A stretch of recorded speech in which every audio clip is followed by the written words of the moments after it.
ព្រឹកថ្ងៃសុក្រខែកុម្ភៈឆ្នាំ2026ក្របបែកបានទម្លាក់លើទីក្រុងកាប៊ុលប្រទេសអាហ្វហ្គានីស្ថានម្ដងទៀតលើកនេះមិនមែនជាយន្តហោះយោធារបស់អាមេរិករុស្ស៊ីឬចិនទេប៉ុន្តែជាយន្តហោះយោធារបស់ប៉ាគីស្ថានដែលហោះមកលើកាប៊ុលដើម្បីផ្ញើសារមួយទៅកាន់រដ្ឋាភិបាលតាលីបាំងដែលកំពុងគ្រប់គ្រងបើអ្នកវាយប្រហារយើងម្ដងទៀតអ្នកនឹងត្រូវបង់តម្លៃយ៉ាងធ្ងន់ធ្ងរប៉ុន្មានម៉ោងមុនការទម្លាក់ក្របបែកក្រុមតាលីបាំងអាហ្វហ្គានីស្ថានបានបើកការវាយប្រហារធំមួយឆ្លងកាត់ព្រំដែនចូលប៉ាគីស្ថានដោយប្រើឧបករណ៍យោធាដែលសហរដ្ឋអាមេរិកបានទុកចោលកាលពីប្រមាណឆ្នាំមុន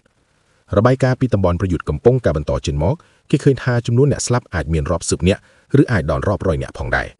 តាមការអះអាងរបស់ប៉ាគីស្ថានថាអាហ្វហ្គានីស្ថានមិនមែនជាគ្រាន់តែប្រទេសដែលគ្រប់គ្រងដោយរដ្ឋាភិបាលអ៊ីស្លាមតឹងរឹងទេប៉ុន្តែបានក្លាយជាឧបករណ៍របស់ឥណ្ឌាហើយប៉ាគីស្ថាននឹងដោះស្រាយបញ្ហានេះដោយសង្គ្រាមបើកចំហតាមបណ្ដោយបន្ទាត់ឌីរ៉ាន់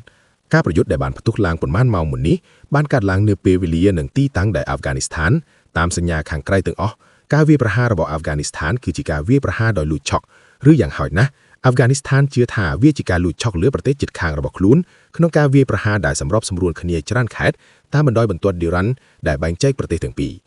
អ្នកប្រយុទ្ធអាហ្វហ្គានីស្ថានបានចូលទៅលើដីប៉ាគីស្ថានយកឈ្នះនិងបំផ្លាញប៉ុស្តិ៍យោធាហើយវាយប្រហារលើទីតាំងរបស់ប៉ាគីស្ថាន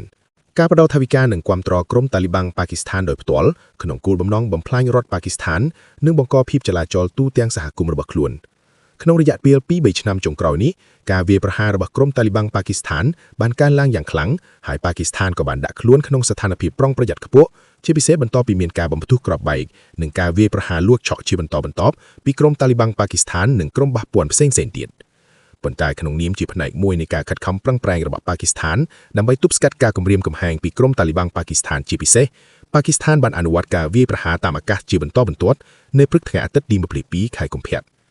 ការវាយប្រហារតាមអាកាសទាំងនោះមិនបានវាយលើដែនដីប៉ាគីស្ថានទេប៉ុន្តែវាយចូលលើដែនដីអាហ្វហ្គានីស្ថានហើយតាមការអះអាងរបស់អ៊ីស្លាមាបាតវាជាជោគជ័យយ៉ាងធំធេងប្រព័ន្ធផ្សព្វផ្សាយរដ្ឋប៉ាគីស្ថានបានរាយការណ៍ថាមានក្រុមប្រយុទ្ធប្រហារ80នាក់ត្រូវបានសម្លាប់ក្នុងការវាយប្រហារដែលគោលដៅគឺទីកន្លែងលាក់ខ្លួនតាមព្រំដែនដែលក្រុមតាលីបាំងប៉ាគីស្ថានបានប្រែប្រាស់អាហ្វហ្គានីស្ថានបានបង្ហាញគំនើប្រតិការផ្សព្វផ្សាយខុសគ្នាទាំងស្រុងតាមក្រសួងការពារជាតិអាហ្វហ្គានីស្ថានប៉ាគីស្ថានបានវាយប្រហារលើតំបន់ស៊ីវិលជាច្រើនរួមទាំងផ្ទះប្រជាពលរដ្ឋនិងសាលាសាសនាដែលមិនមានទំនាក់ទំនងនឹងក្រុមតាលីបាំងប៉ាគីស្ថានឡើយតាមការពណ៌នារបស់អាហ្វហ្គានីស្ថានប៉ាគីស្ថានបានសម្លាប់រាប់សិបនាក់រួមទាំងស្ត្រីនិងកុដុក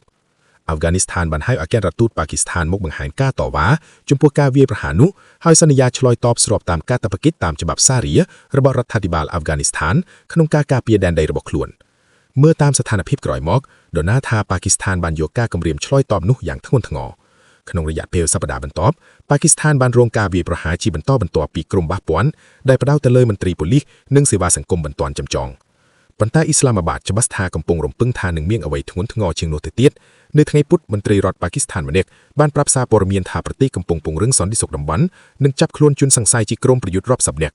គាត់និយាយថាកម្លាំងរបស់យើងកំពុងស្ថិតក្នុងស្ថានភាពប្រុងប្រយ័ត្នខ្ពស់ដើម្បីប្រឆាំងជាមួយនឹងការវាយប្រហារណាមួយប៉ុន្តែភ្លាមបន្ទាប់ពីការវាយប្រហារបានចាប់ផ្ដើមហើយមុនពេលដែលភាពច្របូកច្របល់នៃសង្គ្រាមចាប់ផ្ដើមឡើងវិញផងដែរមានរឿងមួយคล้ายជាច្បាស់ណាស់គឺអាហ្វហ្គានីស្ថាននិងមេដឹកនាំតាលីបង់របស់ខ្លួនបានគិតខុសអំពើហិង្សារវាងអាហ្វហ្គានីស្ថាននិងប៉ាគីស្ថាននឹងការគិតខុសដ៏គួរឲ្យសោកស្ដាយរបស់រដ្ឋាភិបាលអាហ្វហ្គានីស្ថានដែលដាវទៅរកនរកដោយដែលនិស្សិតប្រវត្តិសាស្ត្រពិភពលោកបានដឹងរួចហើយថាអាហ្វហ្គានីស្ថានមានឈ្មោះមួយដែលទទួលបានដោយឈាមគឺទីកប់សពនៃអាណាចក្រជាច្រើនប៉ុន្តែទោះបីជាកងទ័ពធំតាំងបុរាណនិងសម័យទំនើបបានបរាជ័យម្ដងហើយម្ដងទៀតក្នុងការឈ្នះអាហ្វហ្គានីស្ថានក៏វាមិនមានន័យថាអាហ្វហ្គានីស្ថានអាចឈ្នះគ្រប់ការប្រយុទ្ធទាំងអស់នោះទេជាក់ស្ដែងអាហ្វហ្គានីស្ថានសម័យបច្ចុប្បន្ននឹងពិបាកខ្លាំងក្នុងការទទួលបានអត្ថប្រយោជន៍លើសគេក្នុងការប្រយុទ្ធប្រឆាំងប្រទេសជិតខាងណាមួយកម្លាំងយោធារបស់ពួកគេមានចិត្តក្លាហានប៉ុន្តែខ្វះឧបករណ៍ខ្វះធនធានហើយសម្រាប់អ្នកដែលបានចូលរួមក្រោយពេលតាលីបង់កាន់កាប់ប្រទេសពួកគេភាគច្រើនមានការបណ្ដុះបណ្ដាលខ្សោយនិងខ្វះបទពិសោធន៍បន្ទាប់ពីអាហ្វហ្គានីស្ថានចាប់ផ្ដើមវាយប្រហារវាមិនយូរទេដែលប៉ាគីស្ថានចាប់ផ្ដើមបង្ហាញអំណាចលើសលប់របស់ខ្លួនម្ដងទៀតដោយដែលយើងបាននិយាយរួចមកហើយព័ត៌មានដែលចេញពីតំបន់នោះនៅតែស្រពឹកស្រពិលប៉ុន្តែវាមានសញ្ញាថាកម្លាំងអាហ្វហ្គានីស្ថានឬប្រហែលជាឯកតារបស់តាលីបង់ប៉ាគីស្ថានអាចបានវាយលុកឈ្នះពងយោធានិងចំណុចត្រួតពិនិត្យជាច្រើនរបស់ប៉ាគីស្ថានទូយ៉ាងណាការឆ្លើយតបមិនយូរឡើយខណៈពេលការប្រយុទ្ធបន្តទាហានប៉ាគីស្ថានបានចាប់ផ្ដើមធូរប្រតិបត្តិការវាយតបតាមដីក្នុងតំបន់ប្រយុទ្ធខ្លះៗខណៈតំបន់ផ្សេងទៀតពួកគេបានប្រើកាំភ្លើងធំនិងរ៉ុកែតបាញ់តបវិញកម្លាំងអាកាសរបស់ប៉ាគីស្ថានក៏បានមកដល់យ៉ាងលឿនតាមខ្សែបន្ទាត់មុខប្រយុទ្ធដោយទម្លាក់គ្រាប់បែកធ្ងន់លើកម្លាំងអាហ្វហ្គានីស្ថានដែលកំពុងរុលមក ទាំងអ្នកនិយាយផ្លូវការយោធារបស់អាហ្វហ្គានីស្ថាននិងប៉ាគីស្ថានត្រូវបានគេស្គាល់ថាមានទំនោរពង្រីកចំនួនសត្រូវដែលស្លាប់រដ្ឋមន្ត្រីព័ត៌មានរបស់ប៉ាគីស្ថានបានអះអាងថាក្នុងរយៈពេលតែប៉ុន្មានម៉ោងបន្ទាប់ពីការវាយប្រហាររបស់អាហ្វហ្គានីស្ថានចំណុចយោធា9កន្លែងរបស់អាហ្វហ្គានីស្ថានត្រូវបានកាន់កាប់27កន្លែងត្រូវបានបំផ្លាញហើយយ៉ាងហោចណាស់133នាក់នៃអ្នកប្រយុទ្ធតាលីបង់អាហ្វហ្គានីស្ថានត្រូវបានសម្លាប់រួចហើយនៅផ្នែកអាហ្វហ្គានីស្ថានវិញពួកគេអះអាងថាក្នុងយប់មុនពួកគេបានសម្លាប់ទាហានប៉ាគីស្ថានរហូតដល់55នាក់ហើយយកសាកសព23នាក់ត្រឡប់ទៅអាហ្វហ្គានីស្ថានខណៈទាហានប៉ាគីស្ថានចំនួនផ្សេងទៀតត្រូវបានចាប់ខ្លួនភាគីទាំងពីរបានបដិសេធចំនួនអ្នកស្លាប់ដែលភាគីម្ខាងអះអាងថាជាព័ត៌មានមិនពិតពិនិត្យតាមស្ថានភាពក្រោយមកវាមើលទៅថាតាលីបង់អាហ្វហ្គានីស្ថានមានបញ្ហាច្រើនតែជាការមិនយល់ច្បាស់អំពីភាពខុសគ្នាខាងសមត្ថភាពយោធារវាងខ្លួននិងប៉ាគីស្ថានដោយសារប៉ាគីស្ថានបានស្ថិតនៅស្ថានភាពប្រុងប្រយ័ត្នខ្ពស់មុនរយៈពេលប៉ុន្មានថ្ងៃព្រោះរំពឹងថាអាចមានការវាយប្រហារភារវកម្មធំមួយឬការឆ្លើយតបផ្សេងទៀតវាមានសញ្ញាថាកម្លាំងប៉ាគីស្ថានបានត្រៀមខ្លួនរួចជាស្រេចក្នុងការឆ្លើយតបយ៉ាងលឿនហើយចាប់ផ្ដើមវាយតបវិញរយៈពេលតែប៉ុន្មានម៉ោងទីការឆ្លើយតបតាមប្រព័ន្ធសង្គ្រាមអ៊ីនធឺណិតរបស់ប៉ាគីស្ថានក៏មកដល់លឿនជាងនេះទៀតដោយធ្វើឲ្យប្រព័ន្ធទំនាក់ទំនងយោធារបស់តាលីបង់ដោះរលំតាមរយៈការវាយលុកប្រភេទ Distributive Denial of Service DDoS ដែលមើលទៅមានទំហំលឿនលុបណាស់នេះមានន័យថាពួកគេបានធ្វើឲ្យមុខងារធម្មតានៃប្រព័ន្ធយោធា Digital របស់ Afghanistan ស្ទះស្ទើរដោយការផ្ទុកទិន្នន័យនិងសំណុំច្រើនលើសកម្រិត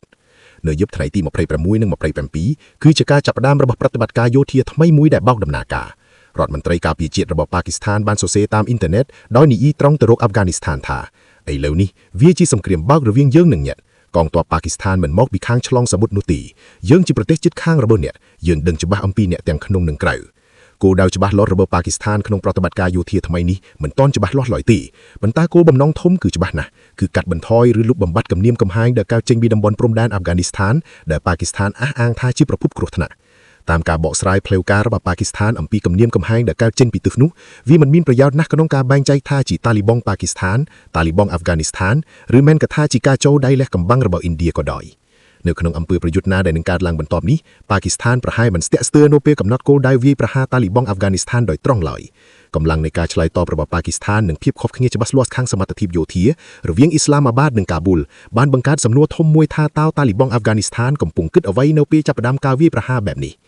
ជាក់ស្ដែងនៅទីនេះក្រុមការងារ War Front មានពិបាកខ្លាំងក្នុងការស្រមៃខ្លួនឯងជាមេដឹកនាំតាលីបង់ពិតប្រាកដប៉ុន្តែយើងមិនមែនជាក្រុមតែមួយដែលសួរសំណួរនេះទេជំនាញអន្តរជាតិជាច្រើនបានចង្អុលបង្ហាញថានេះមិនមែនជាការប្រយុទ្ធដែលមានឱកាសឈ្នះខ្ពស់ទេសម្រាប់តាលីបង់លុះត្រាតែគោលបំណងរបស់ពួកគេគឺចាប់ផ្ដើមប្រយុទ្ធប្រកាសខ្លួនថាឈ្នះដែរមិនធ្វើដឹងថាឈ្នះឬអត់ហើយសង្ឃឹមថាប្រជាជនរបស់ពួកគេមិនសង្កេតឃើញការពិត